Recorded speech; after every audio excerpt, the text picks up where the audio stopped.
Buenas tardes a todos y todas. Muchas gracias por estar aquí, por estar presentes en el último jueves historiográfico del año y un poco también el último jueves historiográfico que vamos a tener con ese nombre aquí en la especialidad de Historia. Y qué mejor manera de hacerlo, además de clausurar el año, con la presencia de la doctora Carmen McEvoy.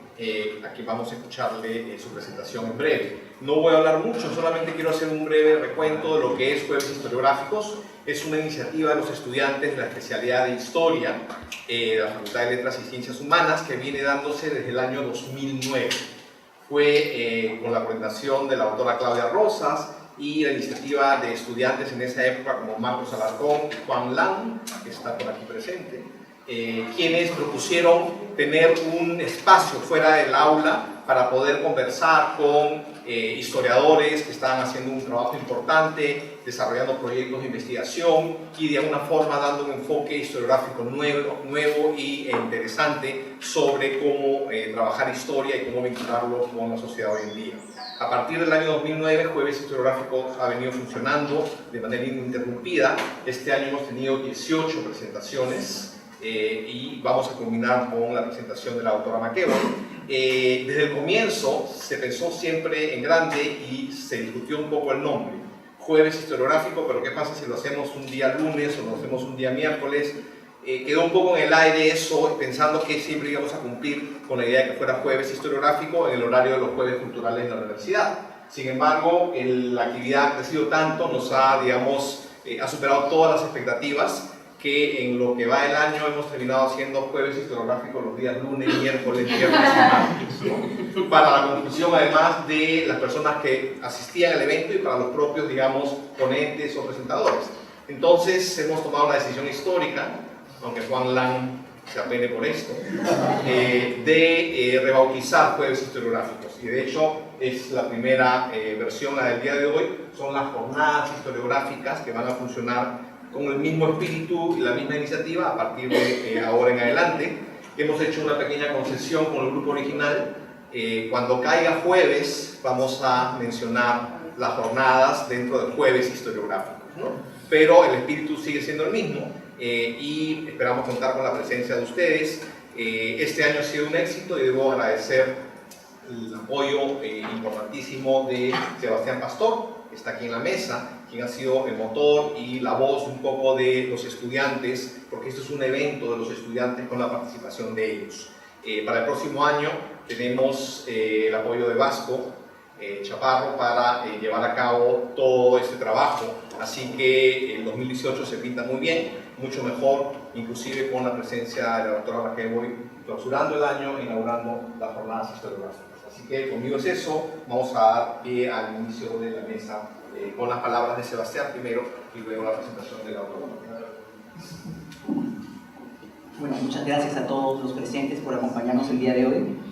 La doctora Carmen McEvoy, a quien le agradecemos también por su presencia, es magíster en Historia por la Pontificia Universidad Católica del Perú y por la University of California, San Diego. Tiene un doctorado en este último centro de estudios sobre Historia de América Latina con la tesis titulada Un proyecto nacional en el siglo XIX, Manuel Pardo y su visión del Perú. Actualmente es profesora principal en the University of South Tennessee, Estados Unidos, habiendo recibido numerosos reconocimientos y becas de investigación, como el Premio Nacional Jorge Basadre a la mejor tesis de maestría en Historia Peruana, la prestigiosa John Simon Guggenheim Fellowship, la Medalla de Oro de la Municipalidad de Lima y la Medalla de Oro de la Ciudad de La Punta. Ha sido nombrada embajadora del Gobierno del Perú en la República de Irlanda, cargo que asumirá en enero de 2018. Sus temas de investigación abarcan el estudio del siglo XIX, destacando sus trabajos sobre la cultura política y el republicanismo peruano, la Guerra del Pacífico, el Partido Civilista y Manuel Pardo, entre otros temas. Entre sus libros sobresalen La Utopía Republicana, Ideales y Realidades en la Formación de la Cultura Política Peruana en 1871 y 1919, libro que ha sido reeditado este año y bueno, viene siendo bien acogido por la crítica y por el público. Homo Politicus, Manuel Prado y los dilemas de la política peruana, Soldados de la República, Guerra, Memoria y Correspondencia en el Perú, Guerreros civilizadores, Política, Sociedad y Cultura en Chile durante la Guerra del Pacífico, entre otros. Este año se ha publicado el libro Chile en el Perú, la ocupación a través de sus documentos. Además, ha participado en edición de libros y es autora de diversos artículos en importantes revistas académicas y capítulos de libros en trabajos colaborativos. Asimismo, colabora en el diario El Comercio con una columna de opinión semanal llamada Mirada de Fondo. Su columna es, una de las más leídas y de mayor trascendencia entre la opinión pública. Quería mencionar también un poco la importancia de la conferencia. Creo que la conferencia de hoy, Los historiadores y la opinión pública, ideas, prensa y política, es la mejor manera de dar por concluidas las actividades de este año de la especialidad de Historia, o como se dice coloquialmente, cerrar con broche de oro. Quienes estudiamos humanidades y ciencias sociales tenemos una responsabilidad trascendental con la sociedad, pues es en las aulas universitarias y en la labor que hacemos donde se rompen prejuicios, tabúes y taras de la sociedad, como también se puede ayudar a la formación de identidad y valores sociales. Quizá, y no quiero parecer un poco de soberbia, con nuestras profesiones tenemos una responsabilidad mayor con la ciudadanía. ¿No es acaso deprimente y hasta indignante la mayoría de noticias que aparecen en los diarios peruanos? ¿No es acaso un reflejo de lo que somos como sociedad? El ver cómo la cultura de la corrupción ha asumido una posición hegemónica dentro del espacio público y en nuestra vida cotidiana como nunca antes se ha visto. Es algo que no puede ser pues indiferente a los historiadores. La historia, como bien han afirmado distintos historiadores como Florescano, Collingwood y Carr, por mencionar algunos, tiene una muy importante función social. Ciertamente los historiadores tenemos mucho que aportar para el presente y no estaríamos haciendo periodismo. Ya por ejemplo en 1978, hace casi 40 años, en el libro La Nouvelle Histoire, editado por Jacques Ledoux, Jean Lacoupure, en su artículo La historia inmediata, afirmó, y esta es una cita, tal vez su contenido es un poquito desfasada, pero creo que la idea central es importante, y la cito: distinguimos fácilmente al historiador del periodista por la diferencia de los niveles de escucha. El primero, como el indio que sigue la pista, no se preocupa tanto del rodeo en superficie como de los ecos procedentes de la tierra en que apoya su oído. Para él, la historia es una cadena de sordas sonoridades que para los 50 últimos años van de la invención de la penicilina a la píldora. Cierro la cita. En definitiva, podemos aportar la perspectiva histórica para la comprensión del presente, pues como afirmó Heather M. Thompson, y la cito: los historiadores por sí mismos saben cómo develar las verdaderas complejidades del pasado reciente. Tenemos la paciencia y las habilidades necesarias para investigar de forma más completa este pasado y el conocimiento del amplio contexto histórico necesario para interpretar este pasado de forma más significativa. Y cierro la cita. Y con estas reflexiones le doy pase a la doctora Carmen McEvoy para comenzar con la conferencia. Gracias. Primero que nada, agradecer esta invitación. Como en el Perú, todas las cosas ocurren por golpes de suerte y felices coincidencias, ¿no? O sea, realmente esto no estaba planificado. He llegado anoche a las 2 de la mañana, he estado 2 horas esperando mi equipaje en el aeropuerto Jorge Chávez, que está colapsando, y vengo con mucha ilusión, y justo en el camino venía pensando, ¿no? Qué linda manera de terminar el año, ¿no? Un año que ha sido realmente para mí muy especial. Y al mismo tiempo terminarlo en mi alma mater, ¿no? Y agradezco a Miguel, agradezco tus palabras, agradezco a Carlos Gálvez por haberme invitado, y estos jueves historiográficos que me han venido también y que realmente van a permitir que exprese muchas de las cosas que en este momento creo debo expresar por el próximo papel o el próximo desafío, la próxima aventura en la que me voy a embarcar, ¿no? Y de la que voy a hablar también en esta presentación. Entonces, primero que nada, quería dividir esta exposición en tres secciones, ¿no? La primera, hablar un poco de la historia política, la historia de las ideas, que es un poco el tema de la ponencia, y explicar, digamos, cómo se desarrolló mi interés, y que esto ocurre acá, en las aulas de la Católica, ¿no? Es interesante, digamos, que la Católica en los años, o en las fines de los 80, que son años tan duros y tan difíciles en la historia del Perú, crea esta maestría de historia y convoca a historiadores extraordinarios que han sido ahí. Conocí a mi gran amiga Cristina en la cola, digamos, estábamos listas para inscribirnos, y ahí nos conocimos hace ya, ¿cuántos años? 30 años, ¿no? Se crea, digamos, esta maestría donde está Tito Flores Galindo, una maestría de muy amplia, digamos, mirada política, donde podemos recorrer los diversos espectros del pensamiento político de ese momento en el Perú de una manera digamos, muy civilizada en comparación de lo que estaba ocurriendo fuera, ¿no? Me acuerdo en una clase estaba pasando lo de la matanza del Frontón y nosotros estábamos hablando de la teoría de la Revolución Francesa, una cosa impresionante realmente. Entonces, yo ahora que reflexiono, y a veces hay momentos en tu vida que tú regresas, ¿no? Es como momentos de encrucijada, digamos, en tu vida que vas a pasar a un momento diferente, regresas al momento original. Y yo creo que el momento original fue esa maestría en la Católica, donde el doctor Piz, que en paz descanse, nos hizo leer un libro, El taller del historiador, ¿no? de un historiador apellidado Curtis. Y este libro, que lo tengo ahí guardado en un lugar muy especial de mi biblioteca, lo que tenía era narraciones de diferentes historiadores y cómo cada uno había lidiado, digamos, con sus temas, ¿no? Y por ejemplo había una muy graciosa de Lawrence Stone, ¿no? Contando que se había ido a estos castillos y que iba al sitio donde estaba la servidumbre y ahí estaban todos los papeles y se moría de frío y tenía que ponerse una frazada. O sea, era el craft, ¿no? La parte artesanal de ser historiador, ¿no? Entonces nos los hizo leer y realmente despertó y cada uno escogió un autor, y yo escogí a Pocock, que después va a ser el gran inspirador de todo el tema del republicanismo clásico, ¿no? Entonces, cómo, digamos, de una buena lectura, de un tema muy acotado, un profesor puede ayudar a que el estudiante desarrolle un tema, ¿no? Entonces, eso a mí me sirvió muchísimo, ese libro para mí es fundamental. Y, digamos, tuvimos muchos profesores. Vino Bonilla en uno de sus viajes y nos dio un seminario. Y yo me acuerdo que le dije que yo quería hacer historia política del siglo XIX y me dijo, yo creo que no voy a encontrar nada. Entonces yo dije, voy a probar que esté equivocado. Y entonces, digamos, porque leí otro libro, que es otro libro clave de Tulio Halperin, Una nación para el desierto argentino, que es un libro extraordinario, que es una colección de documentos que Tulio prologa, y que en esa colección de documentos él encuentra como una especie de ADN de la historia política argentina. Entonces yo le dije, doctor Bonilla, yo quiero hacer un libro como este para el Perú. No creo que encuentre nada.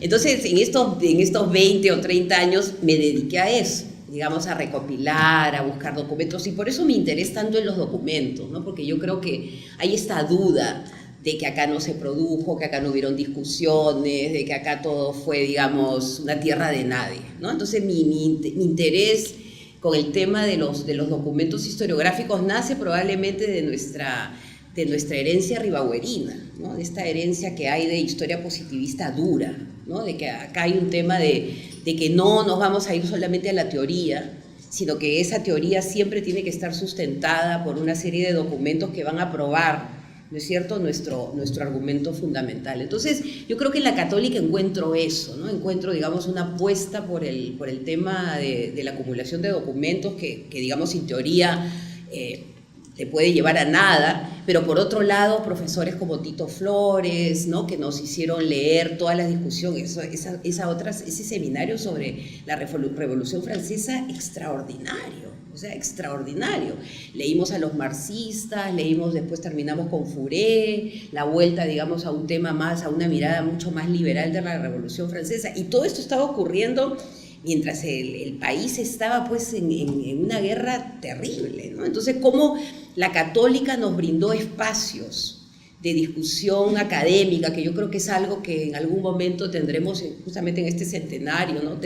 Volver a ese tema, ¿no? Cómo la Católica creó, digamos, espacios de discusión, espacios de análisis que después han servido más adelante, cuando ha venido la posguerra, para poder construir una mirada de país a diferentes niveles, no solamente a nivel, digamos, de la historia, sino a nivel de los sociólogos, de los economistas. Digamos, acá hubo como una especie de santuario, ¿no? Para decir una palabra, ¿no? Que siempre pienso en estos monasterios medievales, ¿no? Que son los que preservan el conocimiento en medio de las invasiones, en medio de las guerras. Entonces, quería, digamos, hablar sobre esta maestría y hablar, digamos, sobre que incluso mi dialéctica con el doctor Bonilla va a servir, o sea, que como que todo sirve, ¿no? En esta discusión por encontrar, porque justamente lo que yo intentaba probablemente con muchos de mis colegas durante esa terrible década del 80, era encontrar un camino de salida,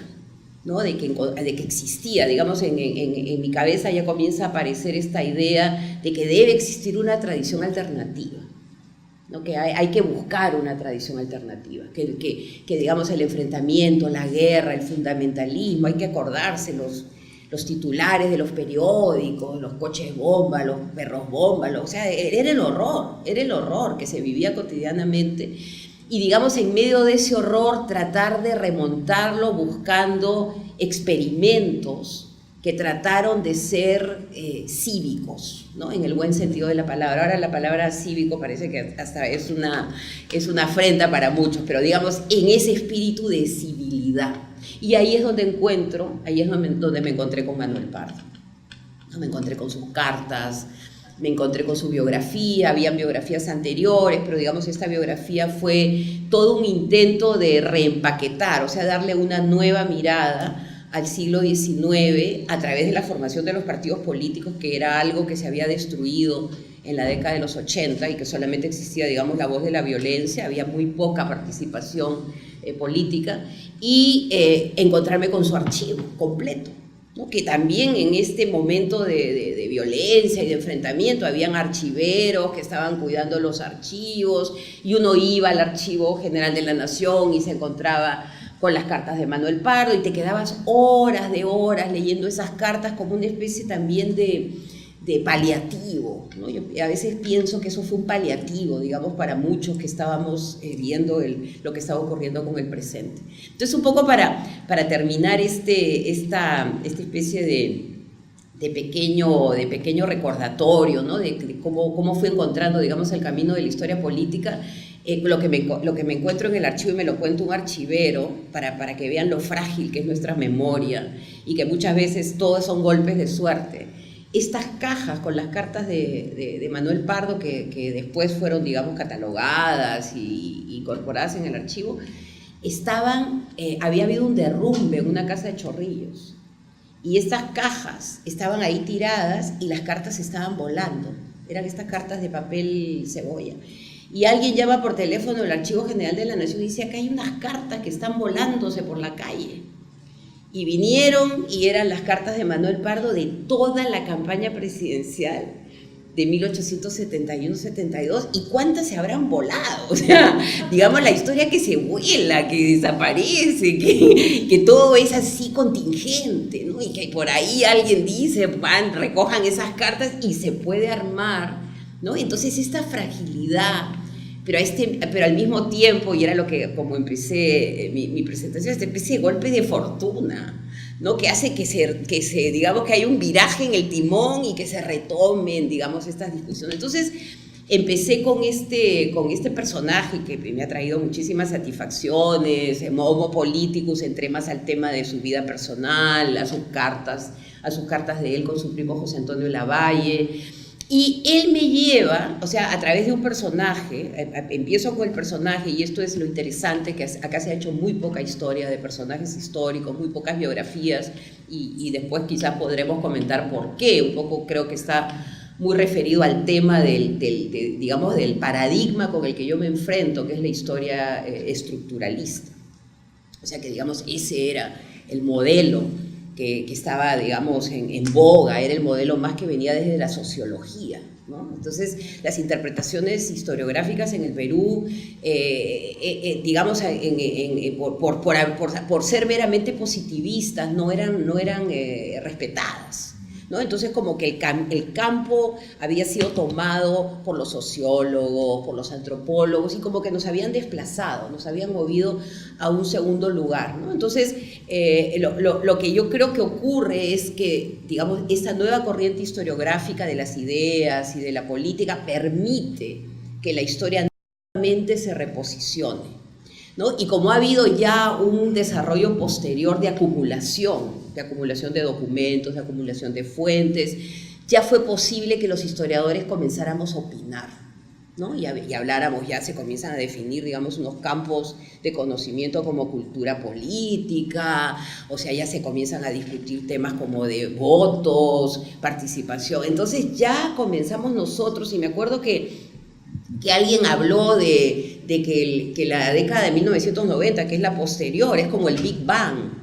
de la historia política del Perú, con historiadores peruanos, muchos de ellos formados afuera, pero muchos también acá, que ya están colaborando y que, digamos, están sumando a esto que después se va a convertir en un campo de conocimiento muy fuerte y que va a comenzar a aportar mucho a la discusión, ¿no? Entonces, es como que estuve en el lugar preciso y en el momento preciso. El Perú tenía, digamos, toda una problemática que había que ver históricamente. Yo creo que eso también ayudó, digamos que la realidad nos desafiaba a preguntarnos por qué está pasando esto, por qué se ha vuelto loca esta sociedad, por qué estamos viendo estos crímenes, la violencia, tratar de explicar la violencia y tratar de ver que habían caminos alternativos a la violencia y que era el voto, ¿no? Y todo el tema electoral, digamos, y ahí se comenzó a desarrollar el campo de la historia electoral, ¿no? Que ahora, digamos, ya está floreciendo y que tenemos muchas elecciones que han sido, digamos, mapeadas, hay incluso libros sobre procesos electorales, ¿no? Entonces, es la confluencia de elementos, ¿no? Es como es la historia, es una contingencia pura en la que ocurre un fenómeno, digamos, como el senderismo, que nos desafía como sociedad, pero que por otro lado hay un grupo de historiadores, como es el caso de Scarlett O'Phelan, de Flores Galindo, formados afuera, que vienen con otra mirada, que nos quieren enseñar, Franklin que se une al grupo, Heraclio Bonilla que cae por ahí, por una temporada y que nos dice que no, que esto no es verdad. Entonces todo eso trabaja a favor de lo que va a ocurrir después. Entonces ocurre que salgo de Perú en 1989, el año que salen 1 millón de peruanos. 1 millón de peruanos, el Perú los expulsa, digamos, por la guerra, salen por miles de razones. Yo salgo con ese grupo. Y entro a la Universidad de California, San Diego, y me encuentro con este movimiento, digamos, de nueva historia política con republicanismo. Entonces encuentro la teoría, ¿no? Y aprovecho para tomar cursos de historia europea y de historia de los Estados Unidos, que recomiendo muchísimo a los que salen, ¿no? Porque los que salen se van con los latinoamericanos a aprender de lo mismo y a hablar de lo mismo, y es mejor explorar, ¿no?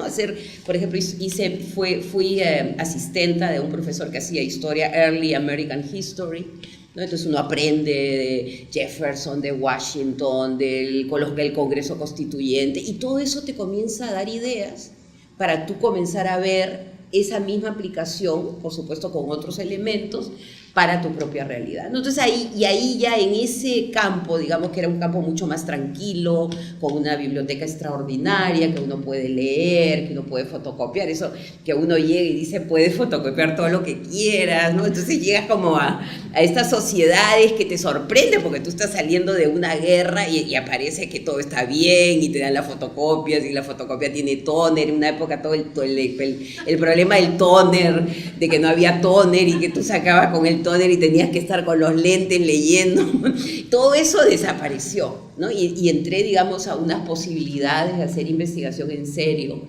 con mis fuentes que me llevaba, y ahí sale la utopía republicana. Y en la utopía republicana lo que intento hacer es decir, bueno, Manuel Pardo no inventa la pólvora, o sea, esto viene de una tradición anterior a él, ¿no? Que es, digamos, el primer Congreso Constituyente, todos los debates que se dan, ¿no? Que son debates políticos, pero también son debates culturales, todo el tema de los símbolos, ¿no? Entonces ya comienzas a profundizar y a darte cuenta que hay como una especie de horizonte, que es lo que yo un poco traté de ver en la utopía, ¿no? Que la veo como una utopía, como un no lugar. Probablemente he podido poner otro nombre, pero me parecía que el nombre era bonito, ¿no? Que todos estaban tratando de llegar ahí, pero que por A o B motivo nunca encontraban ese lugar. Y descubro a un personaje que a mí me parece fascinante y que he trabajado y le he dado muchas vueltas, que es Faustino Sánchez Carrión, ¿no? Que es un personaje para mí fundamental, que debería ser pues nuestro George Washington, debería ser, digamos, por su análisis, su capacidad de llegada, escribí un artículo en el que analizo los 3 niveles de pensamiento de Sánchez Carrión. O sea, Sánchez Carrión es un hombre de Huamachuco, o sea, es un hombre de una provincia pequeña, que luego, que por cuestiones, digamos, económicas, de recursos, lo que sea, se va a Trujillo y amplía su mirada del Perú, digamos, a una región un poco mayor, se va a Lima, y en Lima, digamos, es parte importantísima de todo el movimiento de la independencia, digamos, entre las bambalinas. Se confronta con Bernardo Monteagudo con el proyecto de San Martín, digamos, es la etapa peruana, que es la etapa más bonita, la que más deberíamos realzar, que es ese año donde los peruanos están solos, ¿no? Que se ha ido San Martín, todavía no ha llegado Bolívar, y finalmente apuesta por esta mirada de república continental en el Congreso de Panamá. Entonces, con él se ve esa especie de identidad múltiple, ¿no? De lo regional a lo continental, ¿no? Que es fascinante y que es, digamos, una tendencia que se ve en muchos lugares de Latinoamérica. Entonces, el rescate de los personajes y el rescate de estas ideas que están circulando, digamos, en el ambiente intelectual y que vienen, pues, de toda esta formación que les está dando Rodríguez de Mendoza, que es un hombre de la selva. O sea, digamos, todo el tema que yo siempre trato de incorporar en la discusión, la provincia está presente. O sea, hay que eliminar ese mito que es el mito, digamos, del estructuralismo, ¿no? Las oligarquías declararon la independencia, la oligarquía, pero antes de la oligarquía peruana, estos eran abogados, profesores universitarios, digamos que justamente por esa ausencia de un hinterland económico van a ser derrotados, y llegan los caudillos y ocupan su lugar, pero digamos, recuperar este horizonte de pensamiento, yo creo que en este momento tan importante para la historia del Perú, donde estamos acercándonos al bicentenario, en temas como, por ejemplo, el balance de poderes. O sea, acá se estaba discutiendo el balance de poderes. Ahora que estamos viendo que esto es un desbalance absoluto, ¿no? Entonces, el balance de poderes, lo dice Sánchez Carrión en una de sus cartas, ¿no? Estos son como una cosa newtoniana, ¿no? O sea, como los cuerpos celestes están controlándose uno a otro para que el universo no vaya a colapsar. Entonces, ya hay una visión de los controles, de los checks and balances, que ellos están leyendo. O sea, ellos están leyendo a los Federalist Papers, ellos están leyendo a Thomas Paine, hay traducciones de Thomas Paine, hay extractos que ellos están tratando de obtener ideas. Entonces, esta concepción de la república, que al final, digamos, es algo que en lo que yo sigo pensando, ¿qué es la república? Para los fundadores, ¿no? Que siempre, primero que se ha negado que hubieran fundadores, o sea, no existieron, y después se ha negado que tuvieran un concepto político, y lo tuvieron. Entonces, digamos, recuperar estas ideas que son tan importantes y relevantes ahora, el tema de la corrupción. O sea, ¿contra qué van ellos? Con la corrupción de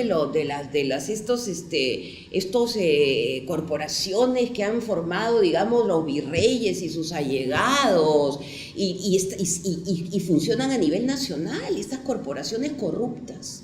Y ellos están luchando contra eso. Entonces, a mí lo que me gusta mucho de Basadre cuando habla que estas son unas mesocracias, ¿no? Esto es una especie de clases medias que están encontrando un lugar para ellas y que se están chocando contra los poderes establecidos, ¿no? Y los poderes establecidos son los poderes del dinero, los poderes del nombre. Uno cuando comienza a ver los nombres de los primeros congresistas constituyentes, salvo algunos, la mayoría son desconocidos. O sea, Sánchez Carrión, ¿de qué prosapia nobiliaria viene? Viene de un pueblo de Huamachuco y el papá era un minero que fracasa. O sea, es una familia, digamos, venida menos, ¿no? Entonces, recuperar este lenguaje y recuperar un poco sus sueños, ¿no? Y sus sueños son sueños y acá, por ejemplo, ¿no? Por ahí escuché a alguien que decía el verso republicano de Carmen McEvoy, como si yo me inventara esto, o que un día se me ocurrió, digamos, volverme optimista y vender una especie de no sé, New Age, ¿no? New Age republicana, y no es así. O sea, uno se va a esa colección del sesquicentenario y se encuentra con riquezas. O sea, las discusiones, la caída de Monteagudo, las cartas de Sánchez Carrión que manda el solitario de Sayán, esa es teoría republicana. Todas las discusiones en el Congreso, ¿no? Entonces, ¿pero qué pasa? Junto a eso, y esto es algo que quiero subrayar, hay una república material. Eso es lo que me gusta de esta generación. O sea, no solamente es el sueño, no solamente es la mirada, no, es que ellos quieren, como decía Sánchez Carrión, que las calles estén empedradas de plata.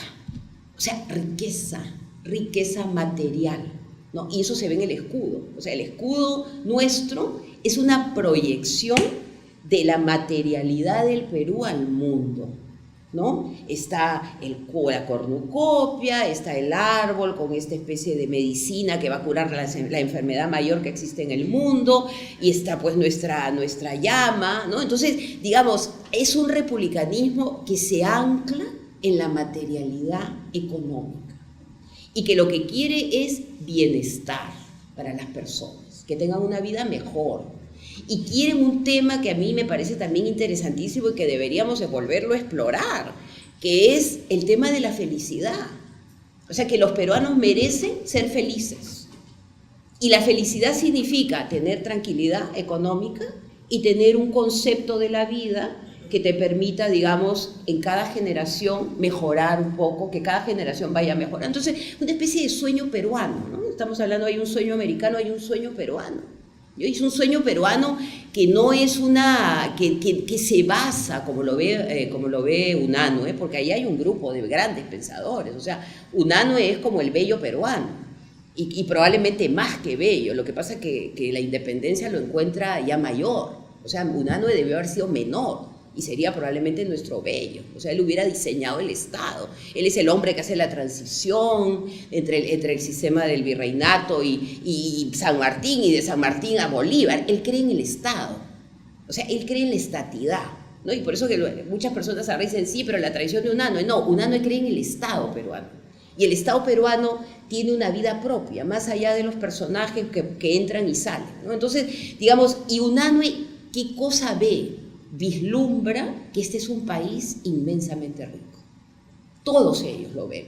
O sea, que es un país que tiene unas posibilidades infinitas. Y por eso que el sueño se puede concretar. Entonces, el sueño se concreta, lo que yo llamo la patria científica, ¿no? El sueño se concreta porque el Perú es rico. El Perú tiene de dónde, ¿no? Y hay una carta preciosa, y ahora lo voy a contar en la etapa que llegue a embajadora del Perú en Irlanda, que se lo comenté al canciller cuando me ofreció la posición. Le digo, usted sabe, canciller, que la primera misión diplomática peruana, en la que está Olmedo, está José Gregorio Paredes, la mandan a Londres con pompa y con, ¿no? Me imagino que salen el Callao con las banderas y todo lo demás, con muchas esperanzas y con una carta muy linda que yo leí de Unanue, en que le dice, usted publicite al Perú, porque el Perú va a tener negocios con la China. O sea, Unanue tenía pues esta cosa de que el Perú iba a ser, digamos, un camino, digamos, hacia la China, hacia un imperio. Bueno, se viene la hecatombe y se queda la pobre misión en Londres sin un real.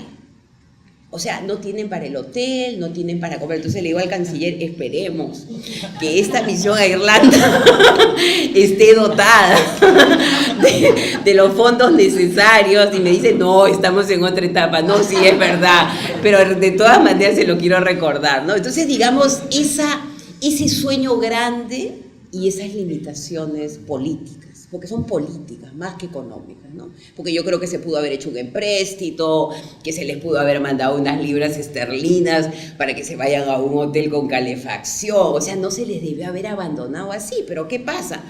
Se va a Bolívar, lo saca, la misión, digamos, aborta, vienen otros, y como pasa en el Perú siempre, ya no te interesa lo que el gobierno anterior hizo, ¿no? Entonces, esta primera misión, que era una misión que iba, aparte pues iba Olmedo, iba lo mejor, y jóvenes también, diplomáticos, fracasó, ¿no? Entonces, digamos, todo mi tema de la historia política va hacia atrás, pero también con algún tipo de esperanza de que todas estas ideas se pueden concretar si hay buena voluntad, digamos, ¿no? Y si hay peruanos que quieran a su país, porque yo veo que en esa primera generación hay muchísimo amor al Perú, hay mucha entrega, ¿no? Hay una escena que a mí me conmueve muchísimo, que es cuando este médico famoso que tenemos, que tenemos la Facultad de Medicina con su nombre, Cayetano Heredia, le hace la autopsia a Sánchez Carrión. Sánchez Carrión muere muy joven, y muere joven a raíz de la campaña. O sea, él tenía una constitución, digamos, débil, y se cruza los Andes, va bien. Esa es otra de las cosas que no se ha reconocido de estos republicanos, que no estaban en su escritorio imaginando al Perú, sino que se subieron al caballo y le hicieron la campaña a Bolívar. O sea, sin ellos, Bolívar no ocurre Ayacucho. Es otra de las cosas que nosotros también, con esta cosa que tenemos autoflagelante, no hemos reconocido. O sea que toda la logística de Ayacucho la hacen los peruanos.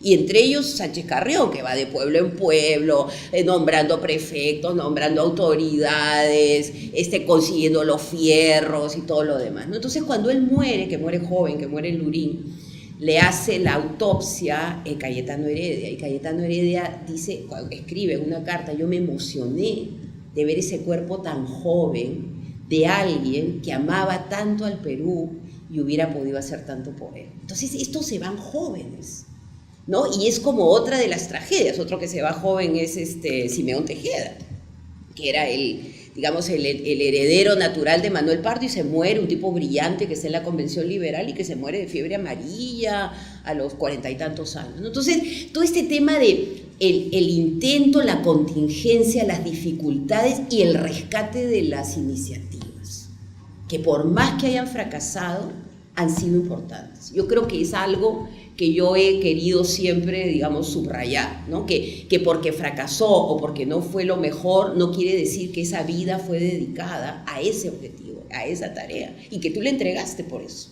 ¿no? Y que como nos olvidamos acá de lo que pasó hace 4 días, que vamos a acordarnos de lo que pasó pues hace 190 años, ¿no? Entonces, digamos, rescatar eso es un buen ejercicio para ver que tuvimos padres que nos quisieron, que se preocuparon de que este país tuviera, digamos, un norte, que tuviera un objetivo, y que yo creo que mucha de la historia estructuralista no lo reconoció, ¿no? Y creo que nos hizo daño en ese sentido, ¿no?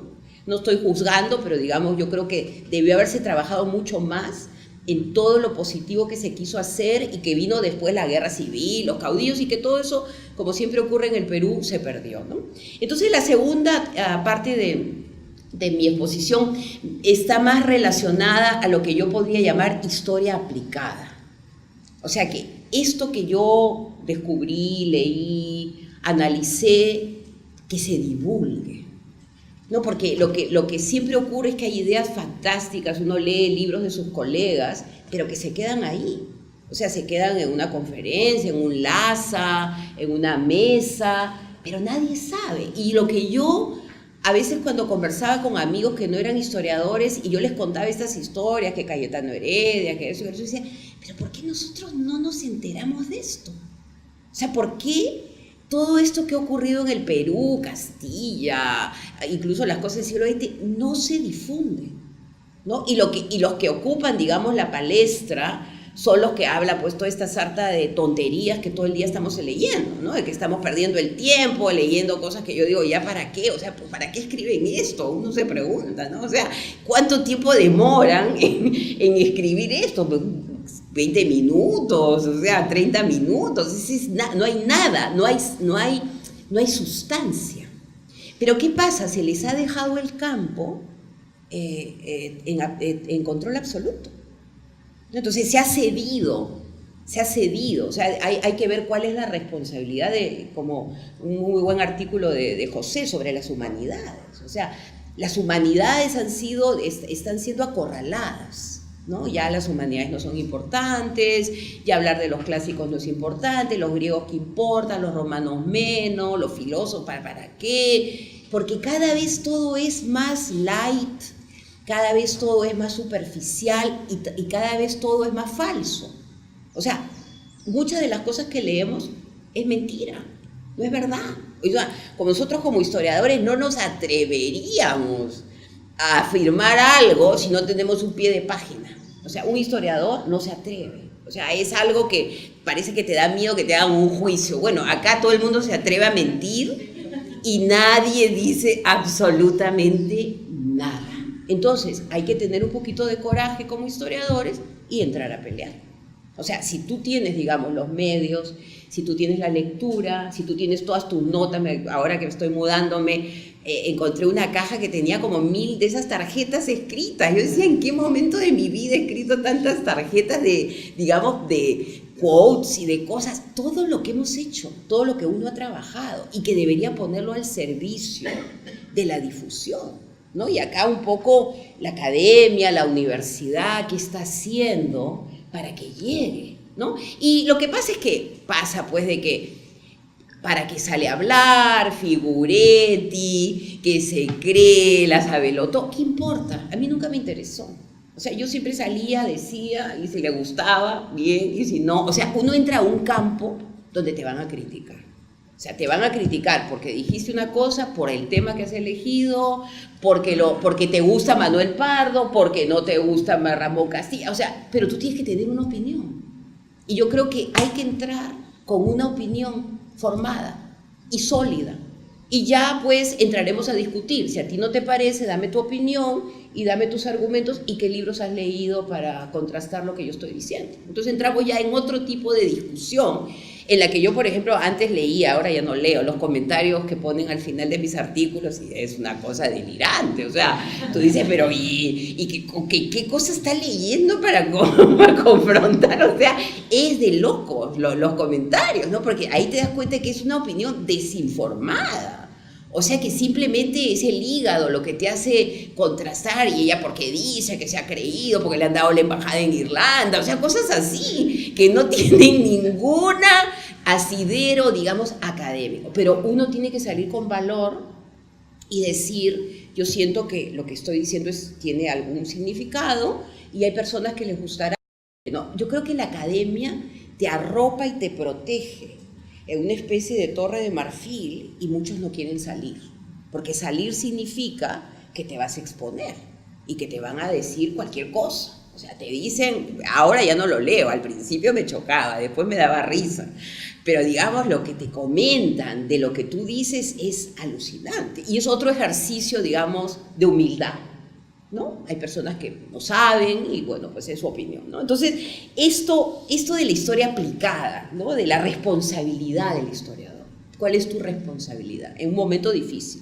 O sea, siempre el Perú ha vivido, digamos, fases así, pero yo creo que hay que salir a discutir y yo he salido a discutir y muchos de ustedes sabrán cuáles son mis opiniones. Yo soy una liberal republicana y lo digo y no tengo ningún problema, digamos, en definir lo que yo soy, que es lo que hay que hacer. O sea, tú tienes que definir cuál es tu línea, ¿no? Ahora, lo que es interesante de este ejercicio que yo recomiendo es de que te aterriza. O sea, cuando a mí me dice Fernando Berkemer, que me llama y me dice, oye, quiero que tú te escribas una columna. Y yo le dije, bueno, pues 1000 palabras. 1000 palabras, olvídate. 450 como mucho. Entonces, acotar, sintetizar. No escudarte en el palabreo, ¿no? Y eso te ayuda a tener un lenguaje coloquial, pero que al mismo tiempo puedes sintetizar con tu conocimiento. O sea, siempre yo empiezo, para los que han leído mis columnas, empiezo con una historia que atrae y esa historia te va llevando, digamos, a algún tipo de conclusión. Entonces, yo ya sé que son 4 párrafos, ahora me han dado más, los sábados ahora me están dando 800 palabras, que es como un súper regalo. Entonces ya puedo escribir más, pero digamos, te ayuda a sintetizar y yo he aprendido a escribir como historiadora, como estoy escribiendo como periodista. O sea, síntesis, ¿no? Que no todas las palabras son importantes, que tienes que cortarlas, oraciones pequeñas, porque esa es la manera de llegar a un público masivo. O sea, tú no puedes hacer pues estas oraciones que hacemos nosotros gigantescas, ¿no? Con montones de... No, sino lo que tienes que hacer... Entonces, lo que te vuelves es didáctico, ¿no? Y yo aprendí mucho del diccionario de Juan Espinosa. O sea, cuando Juan Espinosa escribió ese diccionario, algunos de ustedes quizás lo han revisado, en 1854, dice Diccionario para el Pueblo, ¿no? Entonces, en ese diccionario él trata de explicar una serie de temas difíciles, pero de una manera sencilla. Y eso es el republicanismo también. El debate republicano de las ideas es una oratoria simple, digamos, austera en palabras, en la que lo que se busca, y uno se da cuenta, la primera generación todos son periodistas, o sea, son abogados, Sánchez Carrión es abogado pro bono, abogado de los pobres, pero sin embargo escriben para un público mayor, ¿no? Y entonces esa es la otra lección que nos enseñan ellos, esto de no porque sean cosas importantes tienen que ser complicadas y enredadas, sino que yo creo que digamos, la batalla está ganada, porque hay periodistas que escriben tonterías, o sea, escriben tonterías pero de manera simple. Entonces eso llega mucho más fácil que una buena historia, digamos, una buena lección de historia. Y acá, digamos, entré a todo el tema de cuál es el rol del intelectual, ¿no? En una sociedad moderna, ¿no? Y si el intelectual quiere jugársela y tiene, digamos, esta fuerza de su palabra, de todo lo que ha ido acumulando como profesional, yo creo que lo tiene que hacer, ¿no? Y hay diferentes maneras, o sea, puede ser un espacio en la televisión, puede ser una revista, puede ser un artículo periodístico, pero digamos, decir, esto es mi servicio a la comunidad, yo quiero servir. Y la manera de servir no solamente es mis libros que me gustan a mí, sino cómo puedo llegar y hacer que estas grandes ideas que nos pertenecen a todos, que son un tesoro nacional, se difundan, ¿no? Todo el tema de la difusión, ¿no? Y entonces he llegado por estas cosas de la vida, digamos, y por el entrenamiento que te da la academia. La academia te da mucho entrenamiento, ¿no? A mí, como yo digo, me dice, ¿cuáles son tus libros que mejor te han entrenado? Los de la guerra. O sea, en la guerra todo pasa. Entonces tú siempre en la guerra tienes plan B, C, D, y en mi vida yo tengo todo plan B, C, si pasa esto, si no pasa, si no aparece la plata por acá, o sea, es la guerra. Y entonces como tú vives con una mentalidad de guerra, tienes todos los flancos casi, porque siempre en la guerra la contingencia es otro elemento de la guerra, o sea que hay algo que tú no vas a prever. Entonces la guerra te da este entrenamiento justamente para la batalla política, ¿no? La batalla política es eso. La batalla política es que tienes el enfrentamiento y que vas llegando, digamos, y te va curtiendo, ¿no? Porque yo creo que otro tema nuestro es de que creemos que salir a pelear no es, digamos, de intelectuales, no es de académicos. Yo creo que el tema de la guerra, a mí al menos La Guerra Maldita, un libro que se llama La Guerra Maldita, ya con eso, pues ya, digamos, el pobre nieto lo tenían de guerra en guerra, y lo más lindo de ese libro es que me permitió negar muchas de las cosas que yo había asegurado en la utopía republicana, y lo digo en el estudio preliminar.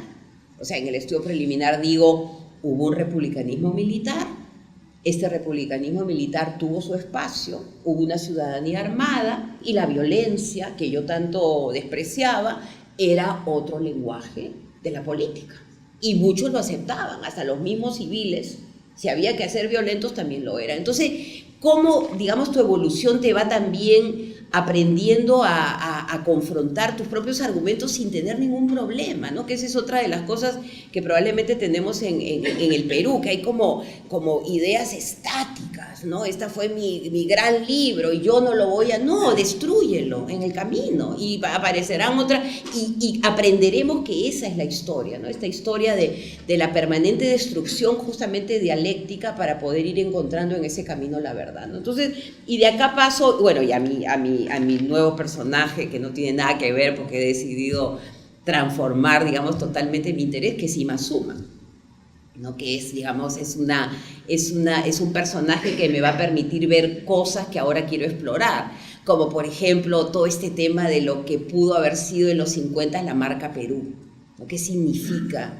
para una pareja de provincianos, ¿no? un ayacuchano y una cajamarquina salir y conquistar el mundo, llegar a Hollywood, ¿no? ¿Cómo es el tema de los agentes comerciales? ¿Cómo llegan?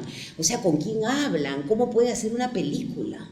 ¿No? Entonces, todo el tema del Perú en el mundo, la representación del Perú en el mundo, y cómo los indigenistas, como Arguedas, digamos, la desprecian porque ya no es lo auténtico, ¿no? El auténtico Perú, ¿no? Entonces, digamos, un tema muy relevante también, o sea, ¿qué es lo auténtico? ¿Qué cosa es lo falso?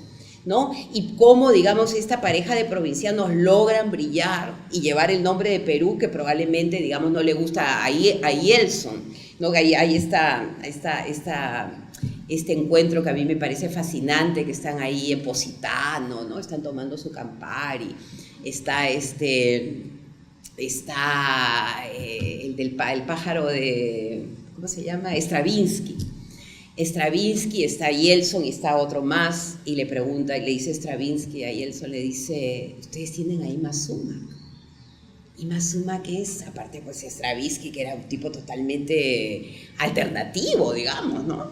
Entonces, y le dice, a mí me encanta, es el Perú. Y Yeltsin voltea y dice, no, ella no es el Perú. Entonces, ¿qué es el Perú? ¿No? Y es un tema que ahora me parece interesantísimo de camino al Bicentenario. ¿Qué es el Perú? ¿No? Y pienso en Garcilaso contando qué es el Perú en el siglo XVI, y pienso en el libro maravilloso, el Perú y el abismo, ¿no? Que incluso el concepto del Perú es algo que es como una especie de mito que se crea de una confusión. Entonces, mis intereses ahora ya no van ya tanto por el camino de la política, sino el tema de la identidad, ¿no? La identidad de los peruanos, digamos, en un siglo XXI que va a ser pues transnacional, donde peruanos se moverán, otros vendrán, ¿no? Entonces, y acá voy ya, digamos, a mi parte final, que es la representación del Perú en Irlanda, ¿no? Que digamos, incorporarme al Estado, ¿no? Es otra voltereta, digamos, de mi vida que la acepté. O sea, ¿por qué no? O sea, ¿por qué no representar bien al Perú? O sea, ¿por qué no llevar todo este bagaje de conocimiento, sabiendo que a los pobres estos de la primera misión los dejaron tirados, y yo los voy a reivindicar y los voy a llevar, y probablemente pondré una foto de todos en la oficina de la embajada, pondré ahí a Olmedo y les diré, acá estamos, tenemos calefacción, estamos contentos, llegamos, finalmente llegamos. O sea, no está todo perdido, ¿no? Y todo el tema de la responsabilidad con el Perú, ¿no? Que muchas personas criticarán, ¿no? Que intelectual y el poder, ¿no? Cosas así, como oscuras, como yo ni conozco al presidente, ni lo conozco, ni sé quién, nunca me lo han presentado, ¿no? Probablemente los artículos periodísticos, probablemente las cosas que yo escribía le despertaron su interés en un intelectual que coincidentemente es bisnieta de una pareja de irlandeses que vinieron al Perú, ¿no? Entonces, como que se produce esta especie nuevamente de convergencia, como hablaba al inicio de mi presentación, de buena suerte, la embajada que se abre, Irlanda, que digamos es una embajada más bien periférica, ¿no? Que no necesita, digamos, a un personaje tan notable, pero las posibilidades que puede tener establecer estos vínculos, porque hubo una inmigración irlandesa en el Perú, y Grace es el gran inmigrante. Por más que los argentinos hayan tenido miles, nosotros hemos tenido a Grace. O sea, es como que nosotros hemos tenido a Garcilaso. O sea, Garcilaso es peruano, por favor. O sea, ¿qué otro Garcilaso hay? Grace es peruano, Grace, digamos, peruanizado. Grace hace su fortuna en el Perú, se hace millonario en el Perú.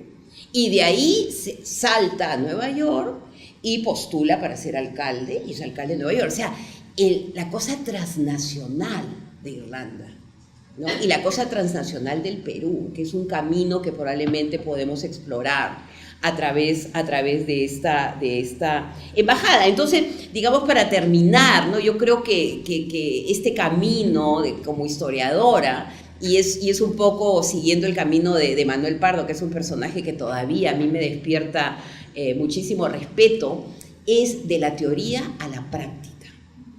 Yo creo que ese es el camino mío, ¿no? Al menos, ¿no? De no estar contenta con la teoría, ¿no? Que la teoría no es suficiente, sino que hay que hacer política, ¿no? Y yo creo que ahí en este pequeño espacio, y a mí ahora estoy aprendiendo mucho lo que significa una embajada, ha sido como un curso intenso, o sea, existe algo que se llama la Cancillería del Perú en Irlanda, que yo no sabía, existe una mini Cancillería, y la representante de esa mini Cancillería es la embajadora, que es el Estado, pero al mismo tiempo tiene un equipo, un ministro, una secretaria, una residencia que es el Perú. Entonces, qué interesante ser parte de ese experimento, que es como un micmac, ¿no? Es un micmac, ¿no? que digamos el Inca mandaba ahí a ver qué pasa con el micmac, que vaya, que explore, que incorpore, que transforme. Y yo creo que ese ha sido un poco un rasgo de mi carrera profesional, o sea, aceptar estos desafíos e incorporarlos, digamos, dentro de una secuencia que le pueden dar sentido, ¿no? Que digamos, tiene un sentido en lo que yo he ido haciendo en la vida. Y esperemos de que logremos buenos acuerdos comerciales, buenos tratados, que tengamos una exhibición del arte celta en el Perú, que tengamos una exhibición del arte inca en el Perú, y me sentiré contenta, digamos, en ese momento de mi vida de haber cerrado un ciclo y haber aportado como historiadora a mi sociedad y a mi país que tanto quiero. Muchísimas gracias por su tiempo.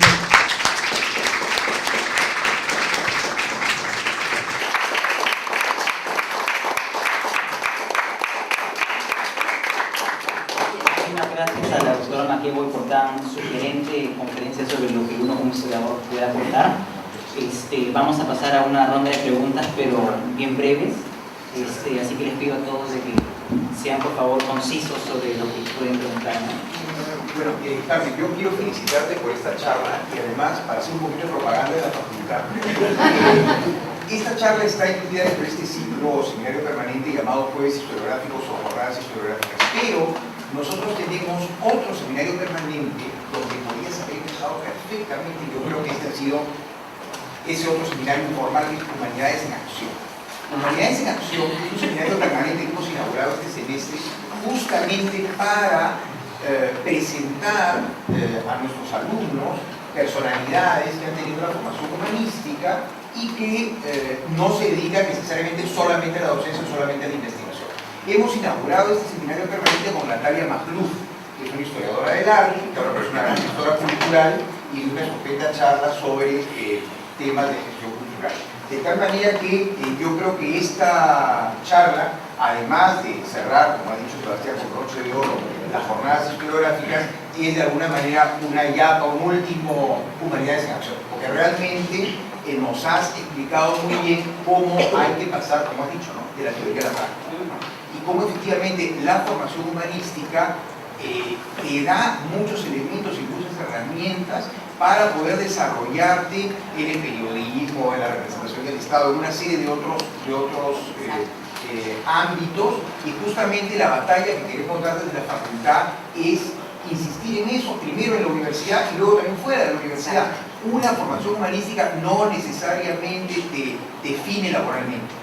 No necesariamente por estudiar una carrera de humanidades vas a ser necesariamente profesor o necesariamente investigador, sino que puedes luego hacer un posgrado y tienes una base muy importante para eso. Y otra cosa que me ha parecido muy interesante ya desde el punto de vista de los historiadores, en lo que ha señalado la importancia de la divulgación y luego esta visión que me parece muy atractiva y muy estimulante, no autoflagelante de la historia del Perú, es decir, no todo, y ver un poco también el pasado como a nuestros propios antepasados, ¿no?, y a gente que efectivamente amaba al Perú como nosotros pretendemos amarlo. Eso me parece también muy rescatable y te agradezco y te felicito. Gracias.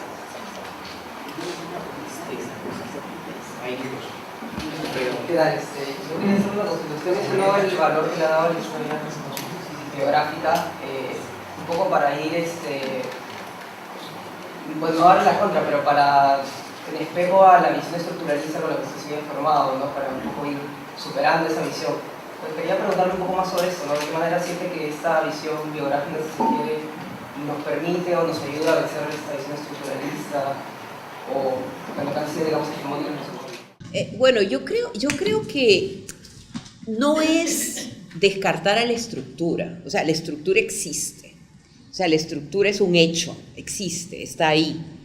El tema es de que hay agencia humana.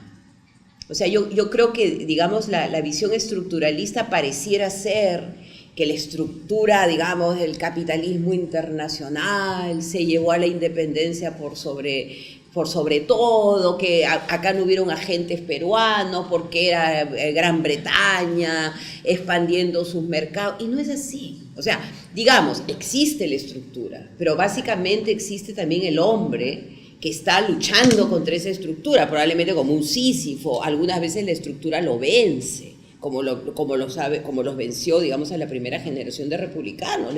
Digamos, la estructura militarista que se forma con los caudillos destruye el proyecto republicano. Bueno, lo modifica, lo reinventa, ¿no? Entonces, en un artículo que yo creo he logrado, y puedo equivocarme, he logrado tener un diálogo entre personaje y estructura, es en el que escribí sobre Abraham Valdelomar, ¿no? ¿Cómo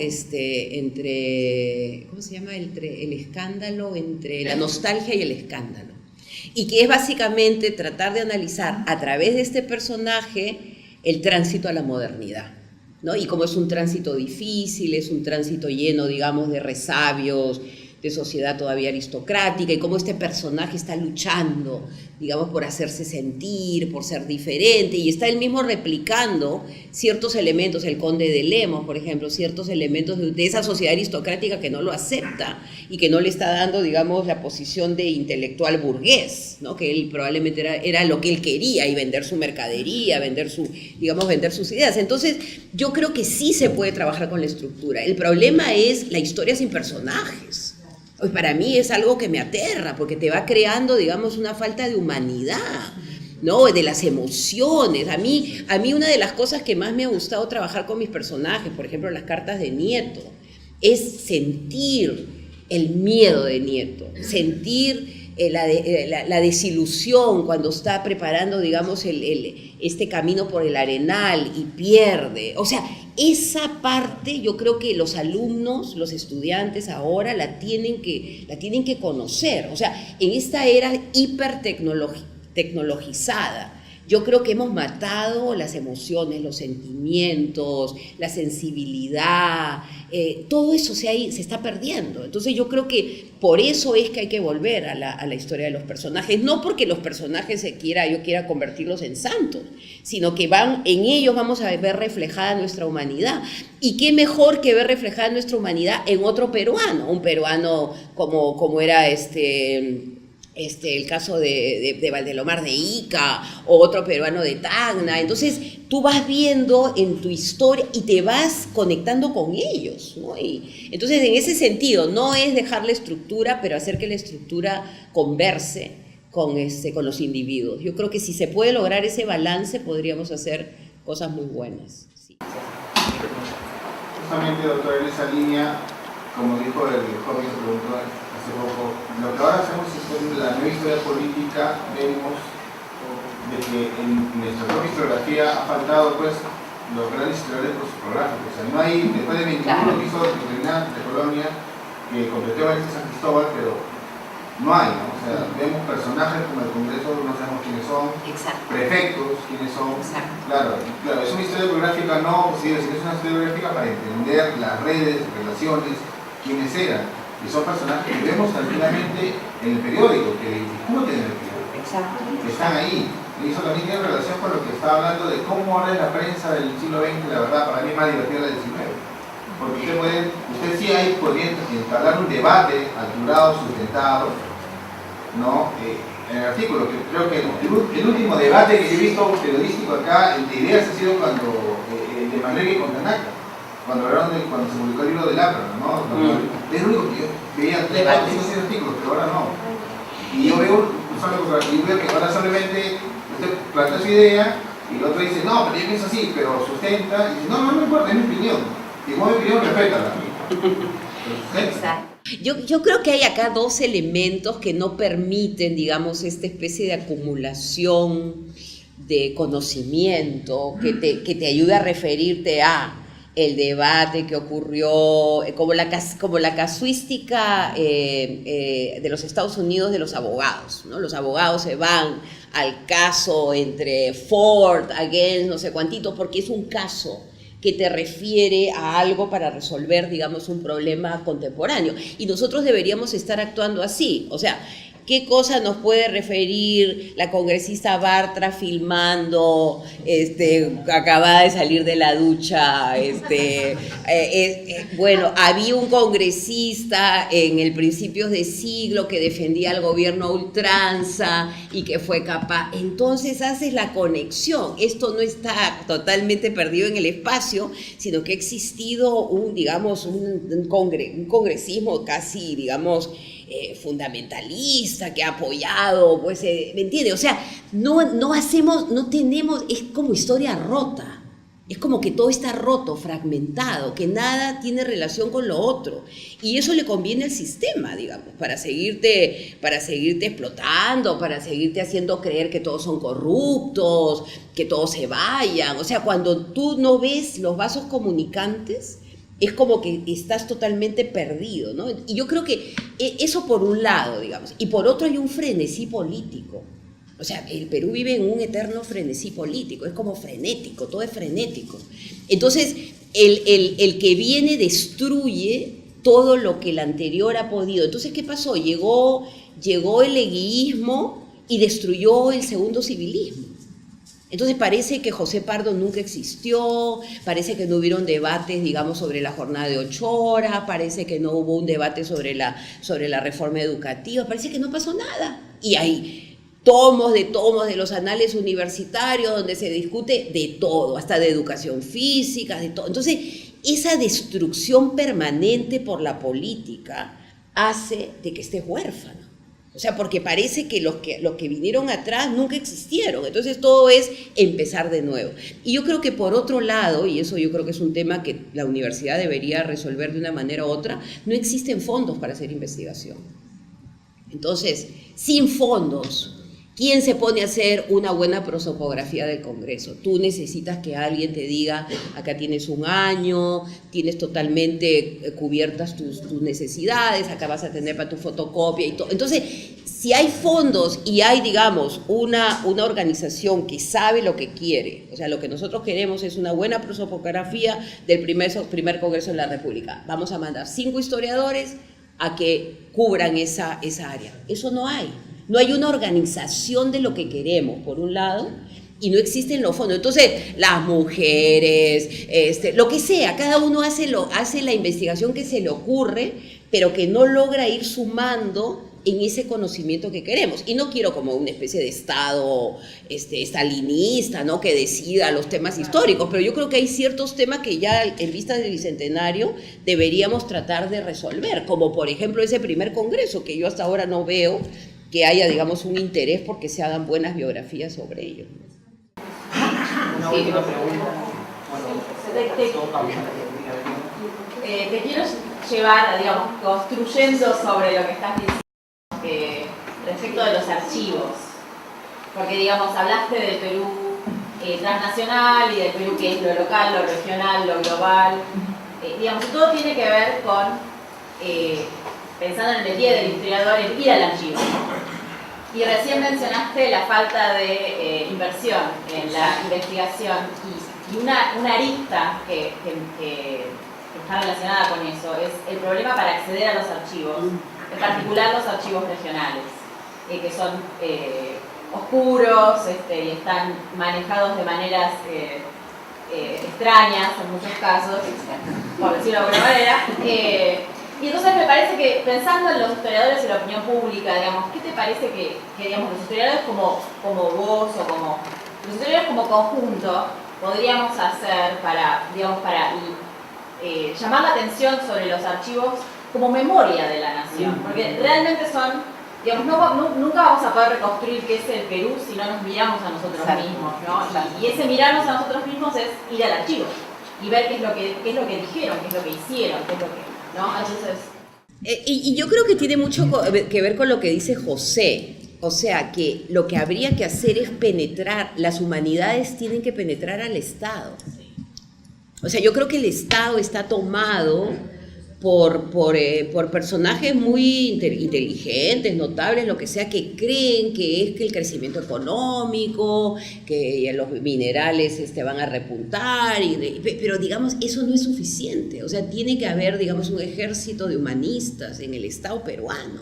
Y esos son los que van a decir, este es el tema, así queremos, este es el proyecto, viene el bicentenario, ¿me entiendes? O sea, y yo creo que ocurre justamente porque el intelectual no quiere entrar al Estado. O sea, cree que el Estado es su enemigo, que el Estado pequeño burgués, que el Estado así, que el Estado asado. O sea, pero si tú no quieres, pero si tú quieres cambiar al Estado, tienes que penetrarlo, tienes que entrar, aunque sea en una pequeña área, y comenzar a hacer tu trabajo desde el Ministerio de Cultura. No sé, o sea, yo creo que no hay suficientes humanistas, y por eso que vemos todos estos errores. O sea, porque las humanidades no solamente es humanizarte, sino las humanidades es entender la tragedia griega, entender a los clásicos, entender la República Romana, entender a los militares romanos, entender a Julio César. O sea, yo siempre tengo esta broma. Hay personas que tienen marco teórico y hay otras que no. Y las que no tienen marco teórico no entienden nada. Y esas son las que están dominando el mundo. Entonces, no es un marco teórico rígido de la lucha de clases, es un marco teórico en que tú leíste que hubo una transición del feudalismo al capitalismo y leíste a Dobbs y te enteraste. Y entonces el capitalismo, la Hansa, las ciudades hanseáticas, o sea, eso leímos nosotros en la maestría con la doctora Polvarini. Entonces yo en mi cabeza tengo el marco teórico que me sirve para todo.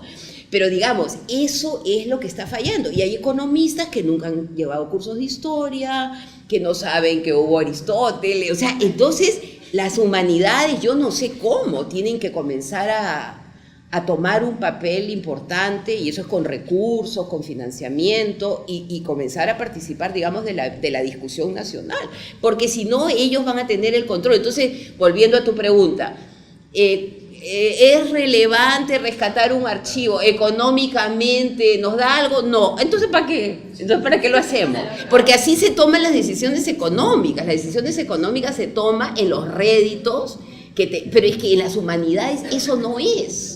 Si yo tengo en la universidad mía un profesor de griego y hay 4 estudiantes, nadie en la universidad va a decir, esto nos está dando réditos económicos. Esa no es una pregunta. Tiene que enseñarse griego o se tiene que enseñar latín. Entonces, yo creo que se ha trastocado el valor de las cosas porque no existen, digamos, los personajes que han estudiado sus humanidades, que les están convenciendo a los otros, a los economistas y todo, que eso también es importante. Y probablemente tendríamos una sociedad menos violenta, más tolerante, si las personas leyeran ¿no me entiendes? O sea, ahí hay una crispación en la sociedad peruana que yo creo que viene justamente de no haber tenido este entrenamiento, ¿no? En las humanidades, que te ayuda también a controlar un poco tus pasiones, ¿no? O sea, el miedo a los bárbaros, no sé.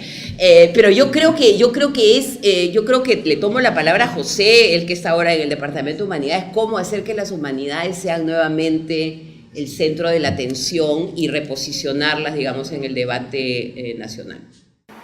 Todavía acompáñanos un ratito más para 2 cuestiones breves. En primer lugar, queremos obsequiar el libro que hemos sorteado en el fanpage a Guillermo Palma, así que si por favor te puedes acercar. Es el libro de Carmen MacEvoy, La Utopía Republicana.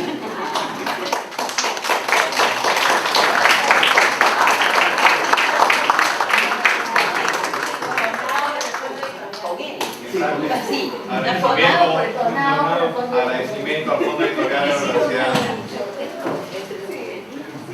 Se ha vendido muy bien, o sea que económicamente... Y bueno, por último, también para agradecerle a la doctora Carmen MacEvoy, tenemos un presente por su participación y por la grata experiencia que hemos tenido aquí. ¡Ay, qué bueno!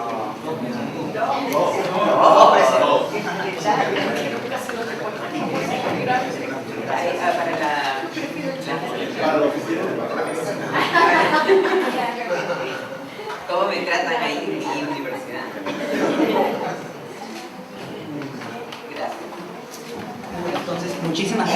doctora Carmen Maquebo y por favor despidámosla con fuertes aplausos.